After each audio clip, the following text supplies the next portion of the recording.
Maz here. This is It's the Music Stupid number 7. It's about the music from my collection, the records.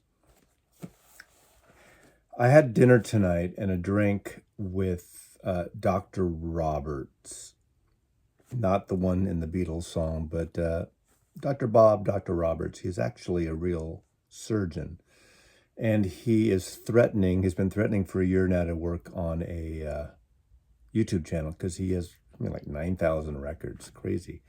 He repairs records. I think he's going to do some cool repair thing. How he fixes covers, literally like a surgeon. It's great. We'll see when he does it. At the tail end of this video, I'm going to we did a little clip when we were sitting at the bar, and I'm going to just tail in on at the end. So I'm wearing my Delfina, Pizzeria Delfina t-shirt. I'm not shilling for them, but they have 5 pizzerias in the San Francisco Bay Area. And their main restaurant, okay, I'm going to say, because up until a number of years before I left San Francisco, Delfina, their main restaurant, Italian, California, it was my favorite restaurant in San Francisco. And because of the pandemic and all that situation, it closed like a lot of other restaurants, and they're renovating it, and it's going to open again. And literally, there was a time I'd go there 2-3 times a week, way back. Now it's a little more posh, but not in a bad way. It's an excellent restaurant. So when they open again, I mean, the pizzeria is good, for what it is. It's northern, I guess, Neapolitan style pizzas. What does this have to do with records? Well, that looks like a record, right? And get it, kind of the San Francisco Golden Gate Bridge design in a pizza. I mean, how cool is that?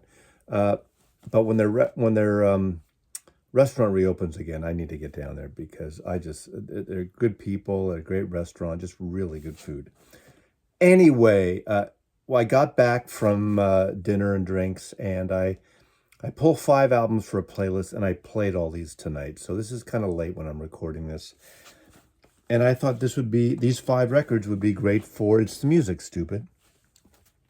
Starting with Songs for Beginners, Graham Nash's 1971 solo debut. Now, you may know Graham Nash. If you don't know him, you're living under a rock, or all you listen to is avant-garde. And anyway, one of the great voices in pop music in the 1960s, originally in the Hollies. Wanted to do different kind of sound with the Hollies, ended up moving to LA, living in Laurel Canyon, hooked up with David Crosby, and the rest is history. Crosby, Stills, and Nash.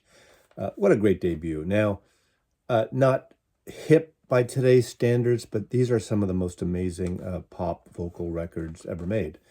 After Deja Vu, all the members made solo records. Of course, Neil Young comes along in Deja Vu, and he's like his own entity. He's like Pluto, way the hell out there compared to the rest of the band. But in 1970, Steve Stills made a great record. One of the last recordings with Jimi Hendrix is on that. David Crosby, If I Could Only Remember My Name, is a fantastic kind of cerebral, hippie, spacey, jammy record. I mean, Mo-Fi and 50th anniversary issues came out, and this record came out. And there's some beautiful intimate ballads on here. There's some emotional records. What's great about these first 3 records, I don't think any 3 of these Crosby, Stills, and Nash members who made these first 3 solo albums ever topped these first 3 albums, ever. They weren't overproduced. The vocals, the arrangements, the musicianship. After a while, everyone got like too big or too produced or something. And these are really well recorded and well produced, but they're not overproduced. He gets in his protest songs, the great song "Chicago," which is probably the most I don't want to say heroic ballad, not ballad like the anthem like. That's the word I'm searching, about the Chicago convention. 68 convention. It's a protest song. It's a record of its time in that respect. But Military Madness, to the anti-war movement. I mean, he was all over it, and as was the entire band in terms of the protest movement at the time. But I remember I had this is like a memory sense right here moment. I was going out with a girl named Judy who went to Lowell High School in San Francisco, and she was a year older than me. And I went to her prom in 1971. I graduated in 72. She graduated in 71, and we stayed all night overnight at, I don't know, someone's house after the prom and that whole thing. And for some reason, this record had just come out. I think it's came out in May of 71, so this must have been June. And there's a song on here, and we are all sleeping on the floor, like just on blankets and things, and there was no hanky panky, not much at least. But the song on here that is really a beautiful, sexy, romantic song is a slow song called Sleep Song. Play that and imagine Judy and I, I'm a 17-year-old, she's a 18-year-old, and it was young love. And I played this tonight and I totally forgot about that moment, and this brought it all back. Fantastic record. The original record, for some reason, I got rid of at some point. This is about 5 years ago. $20 this record cost, Chris Bellman cut, and it's really wonderful. So if you can find this one, grab it. Now, 1968, the band Spirit, one of the great psychedelic.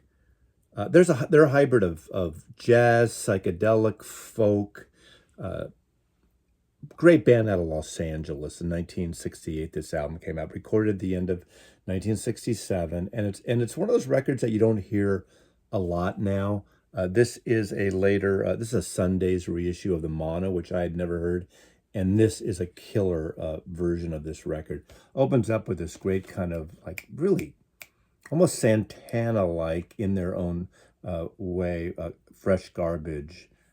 Is it Jay Ferguson, I think, wrote that song. But what a wonderful record. There's, you get part of the Indian sitar-like drone things. You get the jazz, you get folk, some beautiful slow songs that are very acoustic based.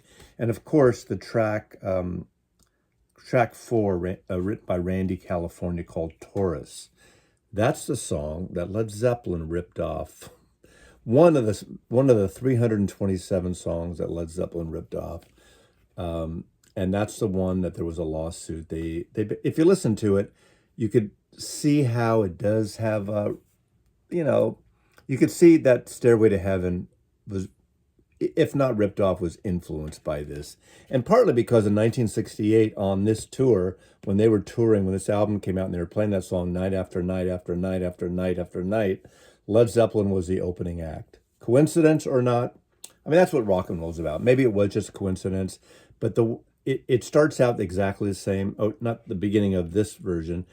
When the acoustic guitar comes in after the orchestration, theirs is an instrumental version, and it comes in and it goes somewhere else. But then later, there's a couple bits that okay, it's influenced by, if not exactly ripped off. Now, Led Zeppelin fans, which I am one, will defend them to the day they die. And with the lawsuits, Spirit lost several lawsuits, so it's a moot point at this point.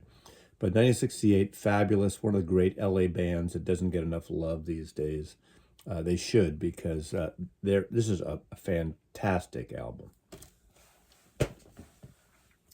Runt, The Battle of Todd Rundgren. This is the second album by Todd Rundgren. He had a pop hit, We Gotta Get You a Woman, which was really catchy song. This is his second album, and this was on Bearsville Record, distributed by Ampex. Ampex was the label for this. Remember Ampex tapes, recording gear.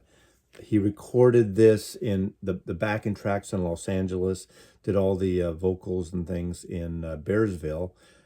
He played all the instruments except the bass and the drums. He did all the vocal overdubs.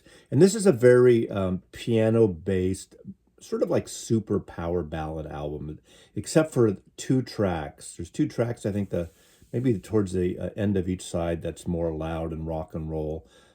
We have Tony Sales on bass throughout. His brother Hunt Sales is on a couple of tracks. They would go on. The Hunt brothers, Sales brothers, Hunt and the Sales brothers were the sons of the comedian Soupy Sales, and they would later be part of Tin Machine with David Bowie. And Great record. What's interesting about this, what a cover. Kids, do not try this at home, please. Suicide is not painless. This is bad. But the cover was designed by one of the greatest designers of all time, Milton Glaser. If you don't know his name, he's designed great movie posters, record covers, corporate identity. And you probably know the famous Bob Dylan poster with his psychedelic illustrated hair that came in free with the Bob Dylan's greatest hits. That was designed by Milton Glaser. I've seen shows of his work. I followed him for years, and ironically, I didn't know this. I looked this up. These little photos here were taken by Ron Mael of Sparks fame, the mustached brother of the Mael brothers from Sparks. So this is a great album. There's no real standout track like We Got to Get You a Woman or some of the later stuff he did. Obviously, Todd Rundgren became a huge, amazing, sought-after producer. XTC, so many other bands. Intense artist to work with and musician, but he knows his stuff. And this is really a lovely album. Is it his best? No, but it's very listenable. It's very poppy, and it's really well produced. Todd Rundgren. All right, Fiona Apple is my favorite female artist, probably of the last 20 plus years. This is her fourth album, I think, from 2012. So this is 10-year-old now. This is called The Idler Wheel is Wiser Than the Driver of the Screw, and Whipping Cords Will Serve You More Than the Ropes Will Ever Do. That's the album title.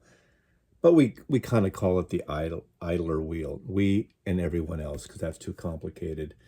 She hadn't done a record in, was it 8 years before this? She only put out 5 records, and every record she does is, to me, an artistic achievement.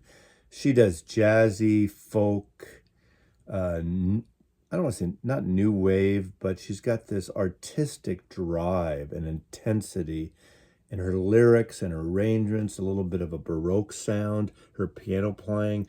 Sometimes she reminds me of John Lennon, not particularly on this album, but from Plastic Ono Band period, that very minimal, angsty thing. She's got a lot of shit going on sometimes. And this is such a gorgeous album. I think this is I don't know why so far her albums on vinyl have really only been released through Vinyl Me Please, which is really a shame because they should be available to everyone because they're so wonderful. I think this is the first album she didn't do with John Bryan, who was a collaborator on several of her albums and arrangements. But great piano player, great lyricist. I just love her voice, and I just love how she's out front and in your face a little bit, and like assaults you with her music. And it's not loud, punky, but there's an intensity behind the lyrics and the drive of her piano playing, and the arrangements are really interesting arrangements.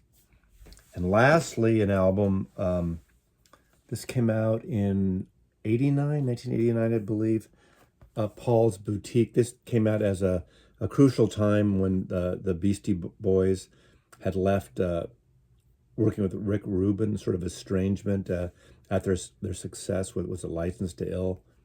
But they worked with the Dust Brothers. There was tons and tons of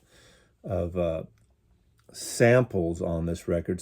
It's really, the whole music is a sampling. The Beastie Boys doing the raps and arrangements with these great samples that the Dust Brothers put together, and everything apparently was legally licensed. But I was surprised because there actually is some Beatles stuff on here, and surprised they got permission, so I'm not quite sure about that.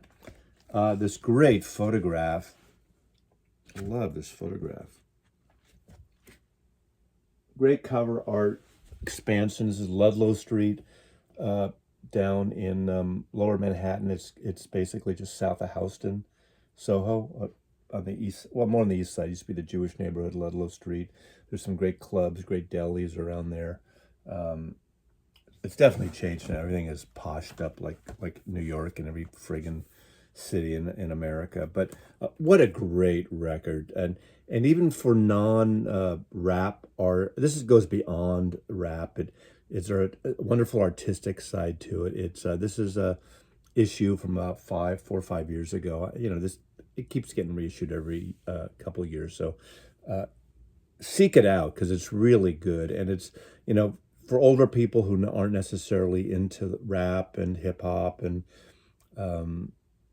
well, it's an artistic statement, and God, I say it's been called the Sergeant Pepper of hip hop and rap music, which you always got to compare records. Critics have to compare things to something, but that actually is probably an interesting analogy because it was very ambitious, and it's really a good record. Paul's Boutique by the Beastie Boys, and so now a brief 30-second conversation with Mazzy and Dr. Robert.